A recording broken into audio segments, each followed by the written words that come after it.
వేదిక ముందున్న ప్రతి ఒక్కరికి పేరు పేరున నమస్కారాలు తెలియజేసుకుంటా. ఈ రోజున మీ అందరినీ చూస్తే చాలా ఆనందంగా ఉంది.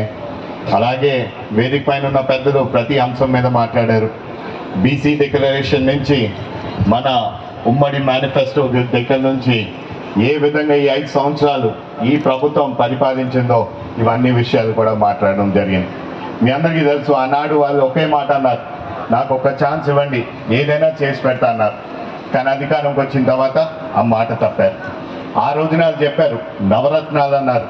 ఈరోజు ఎవరికి కూడా అందిన పరిస్థితి కూడా లేదు. ఈరోజు వాళ్ళు ఆనాడు మాట్లాడారు, మేము అభివృద్ధి చేసి పెడతా అన్నాం, పోలవరం పూర్తి చేస్తా అన్నారు, అమరావతి పూర్తి చేస్తా అన్నారు, రోడ్లు వేస్తామన్నాం. ఇవన్నీ కూడా మాట్లాడడం జరిగింది. కానీ అధికారంకి వచ్చిన తర్వాత ఎక్కడైనా సరే పోలవరం పూర్తి చేయలేదు. ఆనాడు అమరావతిని 3 రాజధానిగా మార్చాడు. కానీ దాన్ని కూడా పూర్తి చేయలేని పరిస్థితి. ఈరోజు మనం గ్రామంలోనే చూద్దాం ఎంతవరకు వీరు అభివృద్ధి చేశారు. మన గ్రామంలో చూస్తే ఆనాడు మేము ప్రభుత్వం అధికారంలో ఉన్నప్పుడే వేసిన సీసీ రోడ్స్ అయినా సరే, లేకపోతే డ్రైన్స్ అయినా సరే, లేకపోతే లైట్స్ అయినా సరే, అవే ఈ రోజు కనిపిస్తున్నాయి. కానీ ఈ 5 సంవత్సరాలు మాత్రం ఈ వైసీపీ ప్రభుత్వం అధికారంకి వచ్చిన తర్వాత మన గ్రామంలోని ఎక్కడా కూడా అభివృద్ధి కూడా చేసే పరిస్థితి లేదు. ఈరోజు వారు ఓపెన్ చేసిన ప్రతి ఒక్కటి కూడా మనం కట్టిన ప్రభుత్వం బిల్డింగ్లే, కానీ వాటికి రంగులు మార్చి పెయింట్ వేసి ఈరోజు వాళ్ళు అని చెప్తున్నారు. మనం ఏర్పాటు చేసిన శిలా పథకాలు తీసి ఈరోజు వాళ్ళు ఏం చేస్తున్నారంటే కొత్త శిలా పథకం వేసి ఇదంతా మేము చేసామని చెప్పి చూపించుకోవడం తప్పించి.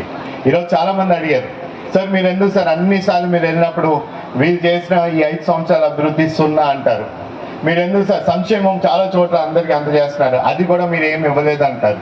నేను ఒకటే చెప్పా, ప్రతి గ్రామంకి వెళ్తే మాత్రం నాకు తెలుగుదేశం ప్రభుత్వం హయాంలోనే 2014-19లో జరిగిన అభివృద్ధి కనిపిస్తుంది. కానీ ఎక్కడా కూడా వీళ్ళు చేసిన అభివృద్ధి మాత్రం ఈ 5 సంవత్సరాలు కనిపించట్లేదని చెప్పి నేను ప్రతి సభాముఖంగా నేను అందరికీ తెలియజేసుకుంటా. ఈరోజు వాళ్ళు అంటారు మేము సంక్షేమం ప్రభుత్వం అంటారు.